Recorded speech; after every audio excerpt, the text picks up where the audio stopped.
উপদেষ্টা আলহাজ মোহাম্মদ জি কে গাউস, হবিগঞ্জ ৩। আপনার সময় ৮ মিনিট। বিসমিল্লাহির রহমানির রহিম। মহান জাতীয় সংসদে আমাকে কথা বলার সুযোগ সৃষ্টি করে দেওয়ার জন্য আমি মাননীয় স্পিকার আপনার প্রতি কৃতজ্ঞতা জানাচ্ছি। আমি কৃতজ্ঞতা জানাচ্ছি শহীদ রাষ্ট্রপতি জিয়াউর রহমান সাহেবকে। তিনি স্বাধীনতার ঘোষণা দিয়ে এই দেশকে মুক্ত করেছিলেন। বৃহত্তর সিলেটবাসীর পক্ষে আমি আপনাকে কৃতজ্ঞতা জানাচ্ছি। শহীদ রাষ্ট্রপতি জিয়াউর রহমান সাহেবের সঙ্গে থেকে আপনি আমাদের সিলেটকে মুক্ত করেছিলেন। মাননীয় স্পিকার, আমরা কৃতজ্ঞতা চিত্তে আপনাকে স্মরণ করছি। আমরা আমাদের প্রিয় নেতা শহীদ রাষ্ট্রপতি জিয়াউর রহমানের প্রতি শ্রদ্ধা জানাচ্ছি। আজকে স্মরণ করছে মাতৃতুল্য দেশনেত্রী বেগম খালেদা জিয়াকে। তিনি ৪১টি বছর বিএনপি রাজনীতি করার সুবাদে আমার মতো অসংখ্য কর্মী উনি সৃষ্টি করেছেন। চরম বিপদে যিনি আমাদেরকে মায়ের মতো আগলিয়ে রেখেছিলেন, আজকে উনি আমাদের মধ্যে নেই। আমরা মহান আল্লাহর কাছে পবিত্র রমজান মাসে ওনার জন্য প্রার্থনা করছি, আল্লাহ যেন ওনাকে জান্নাতুল ফেরদৌসের মেহমান হিসাবে কবুল করেন।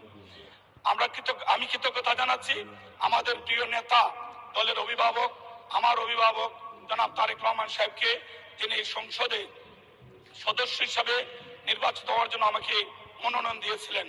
আমি আমার নির্বাচনী এলাকা হবিগঞ্জ, শায়েস্তাগঞ্জ, ঢাকায় এই ৪.৫ লক্ষ মানুষের প্রতি কৃতজ্ঞতা জানাচ্ছি, যারা চরম প্রতিকূলতার মধ্যে অনেক মিথ্যা প্রতিশ্রুতি, জান্নাতের প্রতিশ্রুতির পরেও যারা আমাকে প্রায় ১ লক্ষ ভোটের ব্যবধানে ভোট দিয়ে নির্বাচিত করে ১৩৭টি আসনের প্রায় সবকটি আসনে তারা আমাকে নির্বাচিত করে এই মহান সংসদে আসার সুযোগ সৃষ্টি করে দিয়েছেন।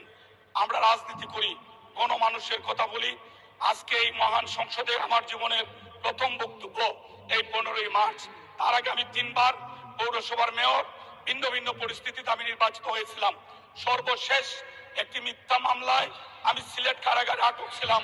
আমার বাড়ি হবিগঞ্জ থেকে ১২৫ কিলোমিটার দূর।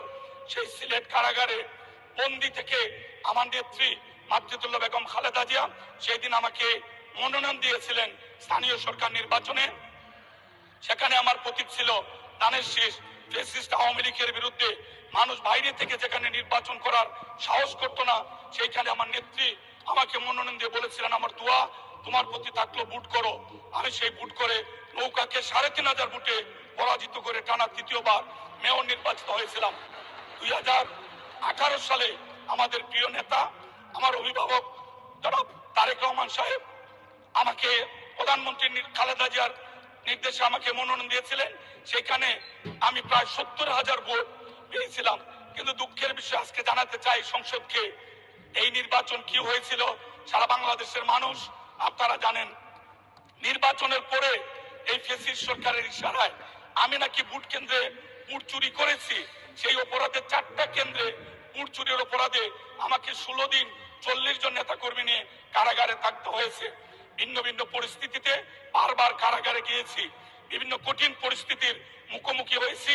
পবিত্র ঈদুল ফিতরের দিন হবিগঞ্জের জেলখানায় আওয়ামী লীগ ভাড়া করে কুনিয়ে এনে আমাকে হত্যার চেষ্টার জন্য আমার পিঠে ছুরিকাঘাত করেছিল, যার ক্ষত এখনো আমি বয়ে বেড়াচ্ছি।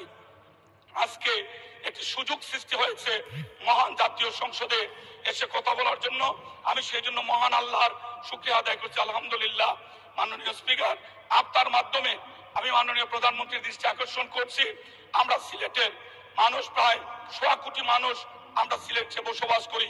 সিলেট থেকে ঢাকা আমাদেরকে বাই রোডে আসতে হয়।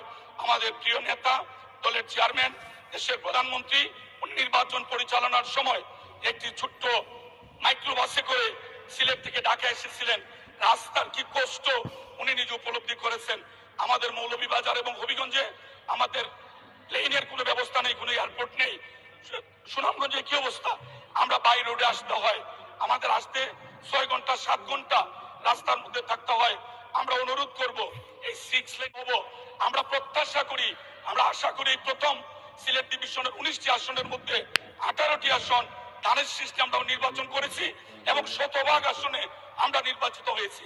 অতএব আমরা বরাবরই আমরা তো দাবি করতে পারি সিলেটের মানুষ ধানের শীষে ভোট দিয়ে আমাদের 18 জন এমপিকে নির্বাচিত করে মহান সংসদে কথা বলার সুযোগ সৃষ্টি করে দিয়েছেন। তাই আমি জনদুর্ভোগ বিবেচনায় এই ঢাকা সিলেট মহাসড়কটি দ্রুত শেষ করার জন্য উদ্যোগ নেওয়ার জন্য যথাযথ কর্তৃপক্ষকে মাননীয় প্রধানমন্ত্রী নির্দেশ দিবেন, এই অনুরোধটুকু রাখছি। মাননীয় প্রধানমন্ত্রী উনি প্লেনে সিলেট দিয়েছেন, বাই রোডে উনি সিলেট থেকে ঢাকা এসেছেন, কিন্তু ট্রেন জার্নি ওনার সুযোগ হয়নি। ট্রেনের যাত্রা আরো কষ্ট, আরো বেশি ভোগান্তির। আমরা অনুরোধ করব, এটা প্রাসঙ্গিক কিনা আমি জানি না, আমি 3 বার পৌরসভার মেয়র নির্বাচিত হয়ে কাজ করেছি। মহান জাতীয় সংসদে এই প্রথম বক্তব্য, ভুল ত্রুটির জন্য ক্ষমা চাচ্ছি। আমি অনুরোধ করব, ট্রেন জার্নিটি আরো বেশি নাজুক। মাননীয় প্রধানমন্ত্রী ট্রেনের দিকে একটু নজর দিলে আমরা বৃহত্তর সিলেটের মানুষ আমরা কৃতজ্ঞ থাকব। আমাদের অনেকগুলি সমস্যা, আমার হবিগঞ্জে 2020 সালে একটি মেডিকেল কলেজ তারা স্থাপন করেছিলেন। অবাক হবেন শুনলে, আজ পর্যন্ত সেই মেডিকেল কলেজে ভূমি অধিগ্রহণ হয়নি। এই আমাদের যে বর্তমান মেডিকেল কলেজ, সেটা 2টা ফ্লোর জোর করে দখল করে কেসির